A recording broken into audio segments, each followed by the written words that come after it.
इनको रिलीज़ किया, काश इनको पार्लियामेंट सेशन के दौरान रिलीज़ किया होता ताकि वो आवाम की बात करते। आज उनको इलेक्शन में रिलीज़ किया गया वोट मांगने के लिए, अच्छी बात है, मगर मैं चाहती हूँ जो हमारे हज़ारों नौजवान बेगुनाह जेलों में बंद है उनको भी इसी तरह रिलीज़ किए, उनको भी रिलीज़ करें। तो ये इस वक्त जो हमारे नौजवान जिनके माँ बाप वहाँ तक जा नहीं सकते, रसाई नहीं है उनकी, उनको रिलीज़ करें तो अच्छी बात होगी। इंजीनियर साहब को बताया जाए क्रॉस किया है बीजेपी का, रीजनल पार्टी का कहना है यहाँ पे, इसके हवाले से आपका क्या कहना है? देखिए शक तो होता है क्योंकि अभी तक उनको रिलीज़ नहीं किया। इलेक्शन आपने देखा होगा कि जो जेलों में हमारे नौजवान हैं उनके माँ बाप को उनसे मिलने नहीं देते, उनको किसी किस्म की आसाइश नहीं दी जाती है। और इंजीनियर साहब न सिर्फ खुद जेल से इलेक्शन लड़े बल्कि उनको कैंडिडेट ढूंढने की भी ज़रूरत नहीं पड़ती, एजेंसीज खुद उनके कैंडिडेटों का इंतखाब करके उनको मैदान में खड़ा कर दिए वोट काटने के लिए। तो इतना पैसा कहाँ से आता है हमारे पास? तो हमारे कैंडिडेट्स के पास उनके पास ना पैसा कहाँ से आता, गाड़ियाँ कहाँ से आती है? वो तो कुछ जेल में थे, ये कैंडिडेट किसने खड़े किए? तो ये सोचने वाली बात है। जमात के ऊपर बैन है, मुझे नहीं मालूम क्या वाकई जमात इलेक्शन लड़ रही है या जमात का लिबादा पहन के एजेंसीज के लोग इलेक्शन लड़ रहे हैं। I don't know about that. अब अच्छी शुरुआत रही, अल्लाह का शुक्र है कि लोग यहाँ पे नेशनल कॉन्फ्रेंस के साथ जोग बगजोड़ जुड़ने का काम कर रहे हैं। मुकाबला है, उसमें कोई दो राय नहीं।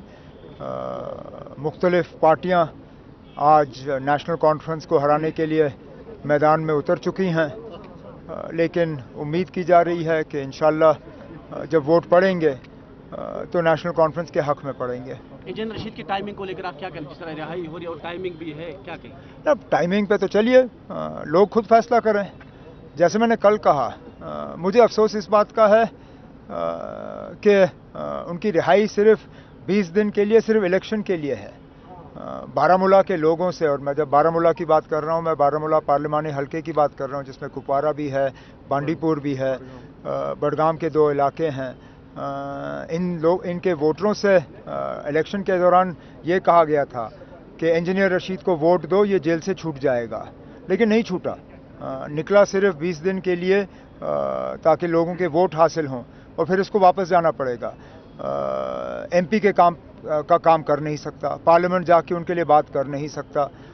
तो एक तरफ से देखें तो बारामूला के लोगों ने इस इलेक्शन में अपना वोट जो है काफ़ी हद तक ज़ाया किया। अब जहाँ तक छूटने की बात है, मैं तो सिर्फ एक बात पे हैरान होता हूँ कि ये बीजेपी वाले एक ज़बान में कभी बात कर नहीं सकते, ये अलग अलग अंदाज से बात करते हैं। जब इसी तरह इजाज़त अरविंद केजरीवाल को दी गई थी, उस वक्त बीजेपी ने पूरे मुल्क में उसकी मुखालफत की, कहा कि ये क्या हो रहा है, आप किसी को इलेक्शन लड़ने के लिए जेल से कैसे छोड़ सकते हो, और मुल्क भर में उसके खिलाफ प्रचार हुआ। जब इंजीनियर रशीद को बिल्कुल इसी तरह सिर्फ इलेक्शन के लिए छोड़ दिया गया तो इस चीज़ का इस्तकबाल बीजेपी ने किया। तो कहीं ना कहीं दाल में कुछ काला तो नज़र ही आ रहा है। बीजेपी कह रहे हैं कि इस बार जो है वज़ीर आला बीजेपी का होगा, क्योंकि आपको क्या लगता है जम्मू में आप अब अगर कश्मीर के लोगों ने गलती की और अपने वोट तकसीम होने दिए तो मुमकिन है बीजेपी की साजिश कामयाब होगी। इसके लिए कश्मीर के लोगों को अपने अकल का इस्तेमाल करना होगा।